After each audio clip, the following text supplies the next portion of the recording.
Isang mapagpalang araw na naman po muli sa ating lahat mga madam sir, mga boss, mga lods, mga lodi, mga idol. So another house and lot for sale na naman po at ito naman po ay two-story house. Ayan. So tara, puntahan natin at i-check natin tong property na ito.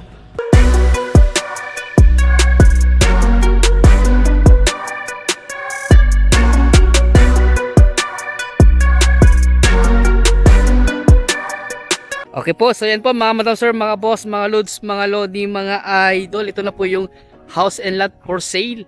Ayan, at ito po ay two-story house po siya. At itutuloy nyo na lang po yung ibang part na tapusin.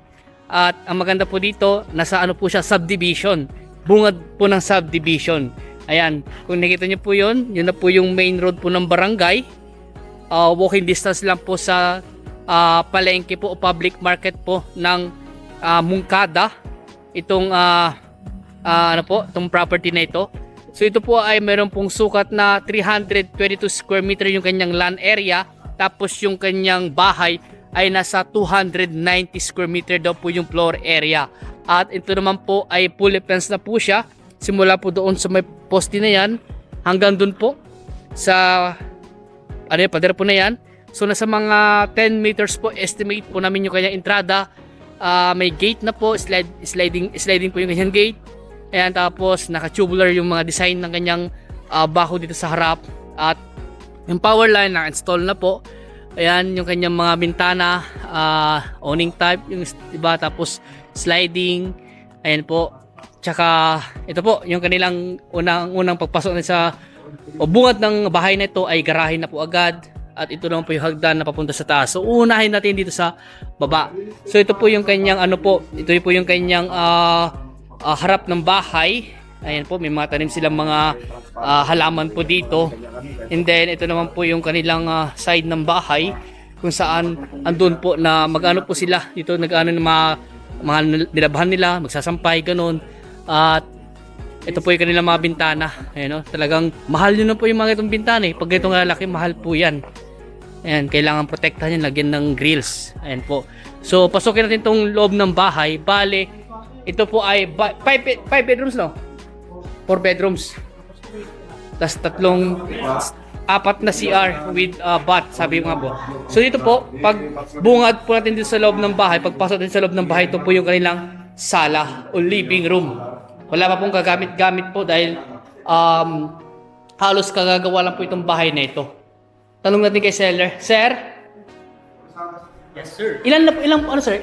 Itong bahay, sir, ano po? Kailan po nagawa ito?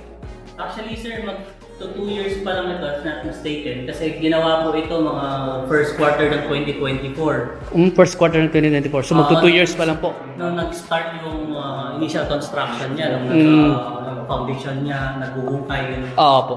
So, ayun.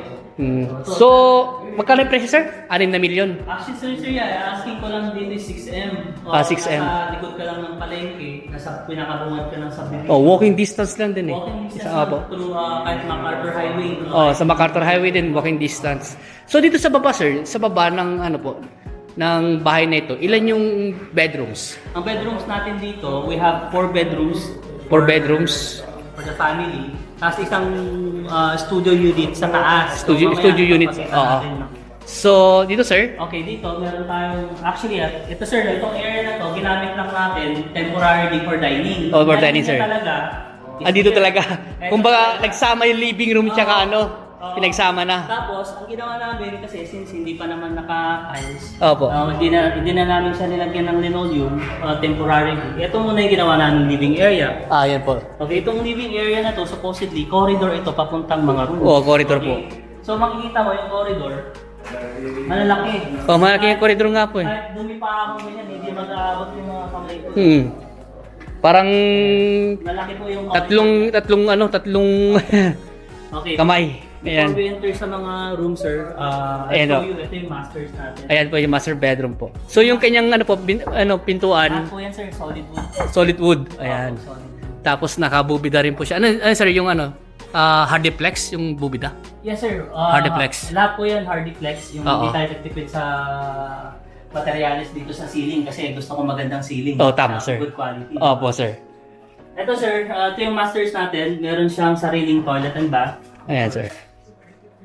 Yan. So, still unfinished, pero kayo na pong bahala mag-finish. Ibebenta ko lang to as is, sir. Opo, as is. Okay, yung sinabi ko namang presyo is negotiable naman. Negotiable po, sir, yung sa ano na bilhin. So, yung mga gamit, sir, ay hindi po kasama sa bentahan. Ay, kung may magugustuhan si sir siguro, pwede naman. Pero I doubt kasi puro luma na ito yung mga gamit namin from the old house pa. Sa bagay, sir, kung ano Sir. po. Kasi syempre, magbili ka ng bagong bahay, papatapos mo lahat ng bago.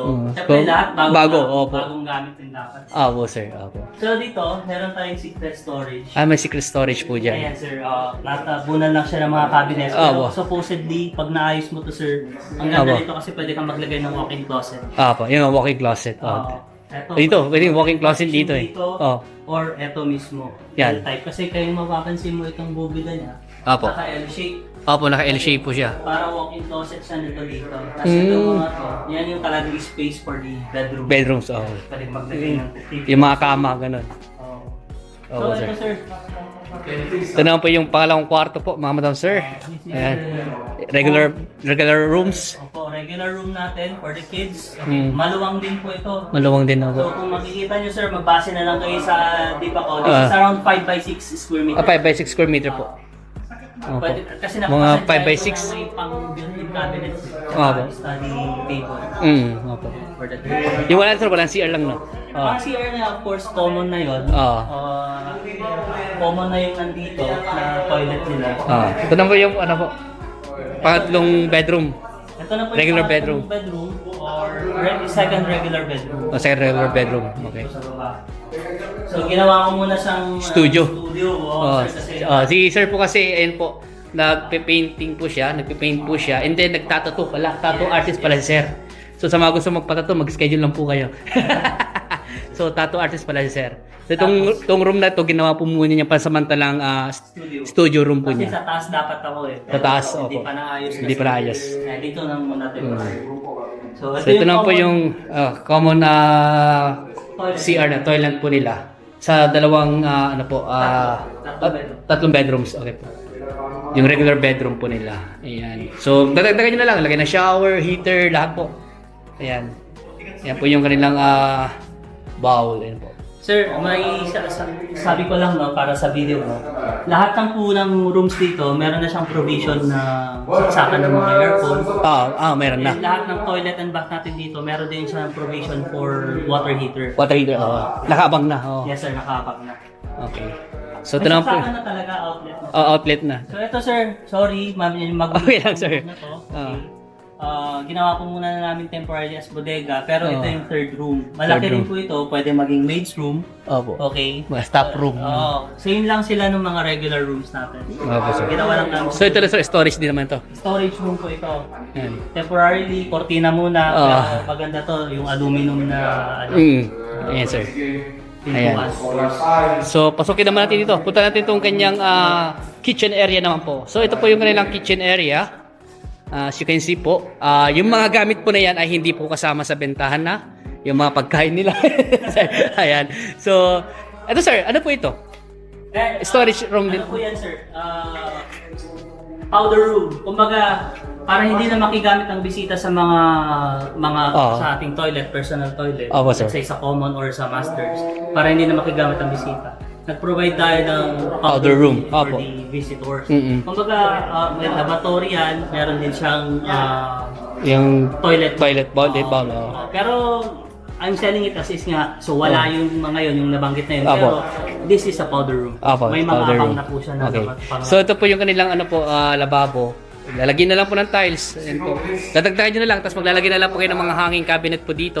Tsaka dito po pala yung kanilang breaker, main breaker po. Ayan.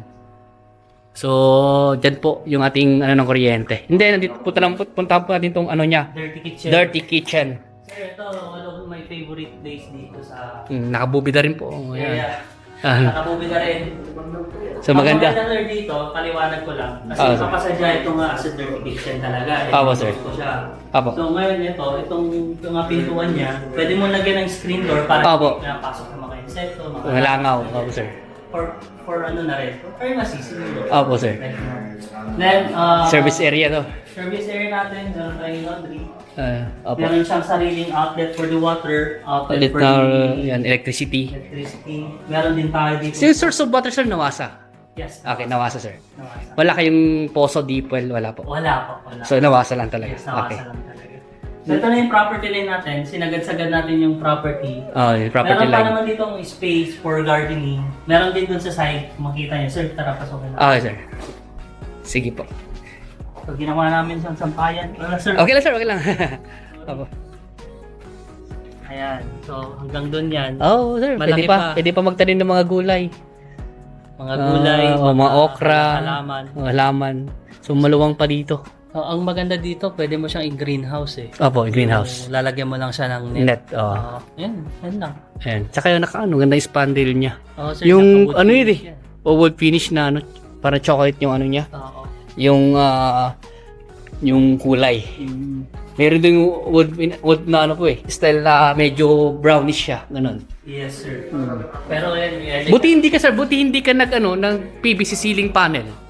pwede naman, sir. Mas mahal nga lang yata, alam ko eh. Kung irerekta mo kasi, ang ganito sa explanation niyan, kung irerekta mo siya ng PVC ceiling panel without anything, tapos rekta na siya sa bubong, magiging brittle yon kinalauna. Po. Mamumuti, magiging brittle, mababasag. Unlike kapag nakaganyan muna siya, bago mo patungan ng PVC ceiling panel, May protection mas na. matibay. Tsaka may protection. May protection. Oo. So, yun naman po, sir, yung ano nila, storage area din po ng sa laundry. Yes, sir. Okay. Storage area po yan. Depende po kung anong gusto yung gawin dyan. Pero that's a space for storage po talaga. Po, sir. So, Sige. makikita nyo dito, sir, ma'am, through and through po tayo. Oh, true and true So, nga. from the dirty kitchen, papunta tayo dito sa lanay. Opo. Ito, kumbaga, pwede ito maging extension po ng dining nyo. Sir. Yung dining kasi natin dito. Okay, living terrace na lang din to. Yan, pwede rin terrace. Yes, lanay. Pwede kang maglagay dito ng tables and chairs again. Kung malaking pamilya kayo. Sir. Ang lalaki ng mga bintahan mo, sir, ha? Medyo may kamahalan yung mga ganyan, eh. Sir. So, punta na po natin yung kanyang second floor. So, yan, papatuloy ko lang po yung pagkuha ng video. Mayroon pong sasabihin si sir. So, sige po, sir. Okay, sir. Pwede tayo dito maglagay ng TV console. Okay, so ang pwesto ng mga sofa niya talaga is nandito. Nandito. So, ito lang, ito yung area for living area talaga. Po, sir. Kung makikita nyo, yung window natin, lalaki. Lalaki. Sir, kita mo naman yung size ng window natin, sir. Sa malaki nga, sir, eh. Sa akin.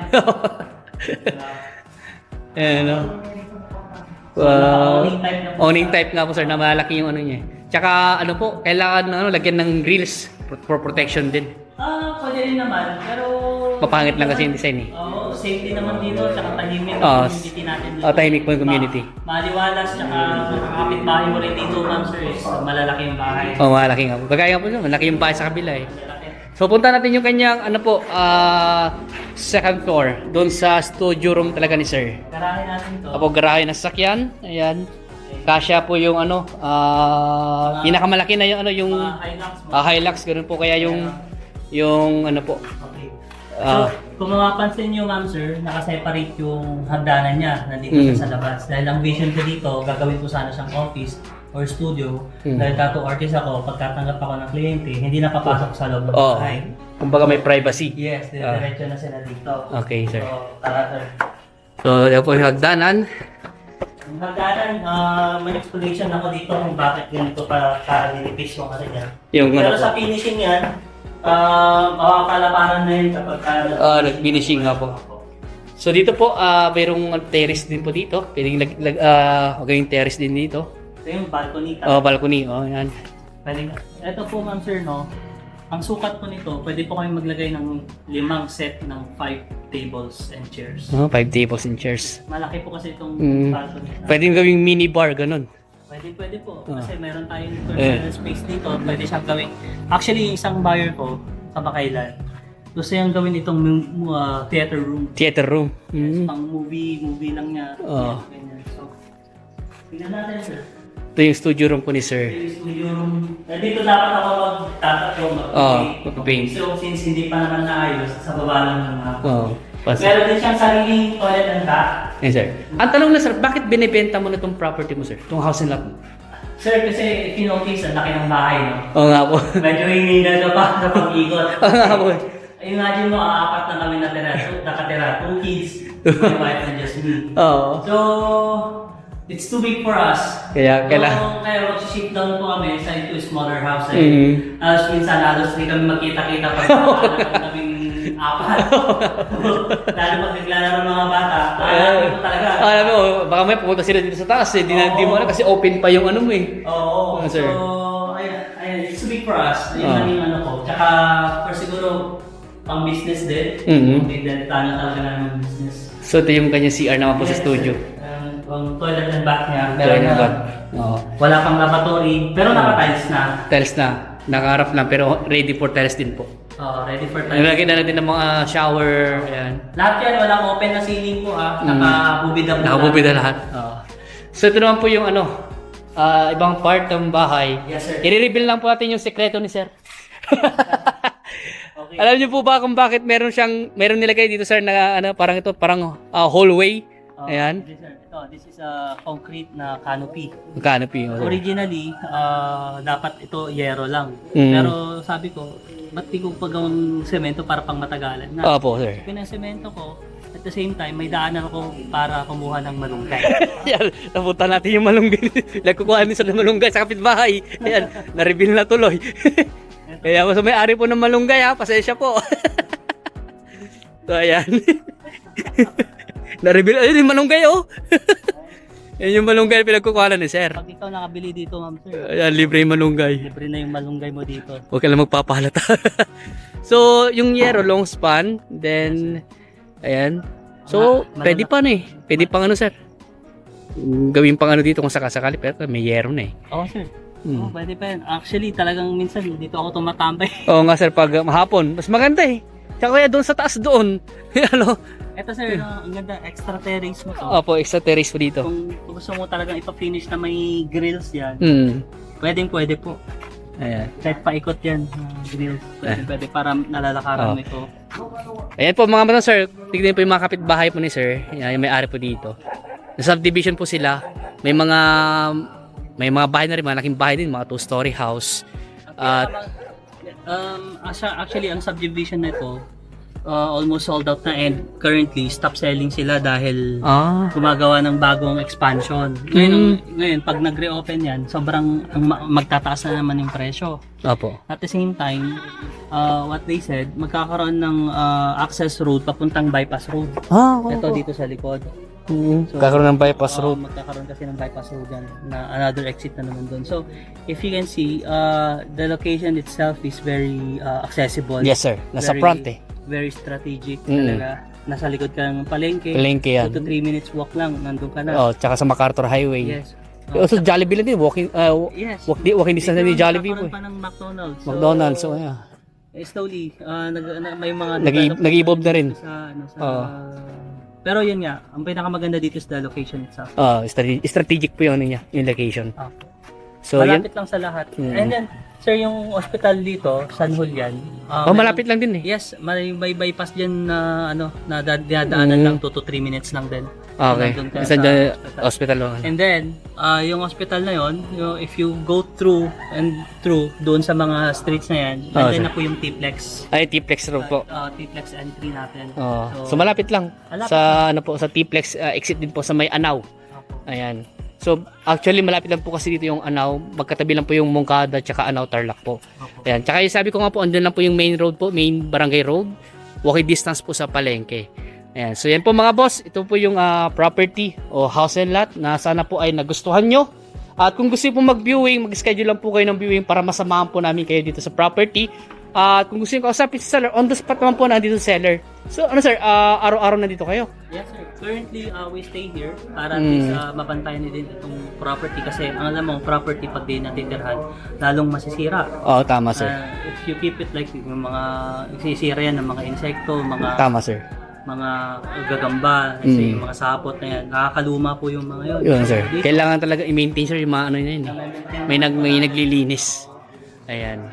So, yan po, mga madam sir, ulitin ko po, ito po ay 322 square meter po yung land area at yung kanyang bahay ay meron pong sukat na 290 square meter. At clean title po, si sir nakapangalan. Kayo po mag-asawa? Ako lang. Ay, sa inyo po lagi nakapangalan. Okay, sir. So, yan po. At sa mga bago pa lang sa aking YouTube channel, please subscribe. At ganun sa aking Facebook, pakipollow nyo po ako. So, yan po, maraming salamat po and God bless po sa ating lahat.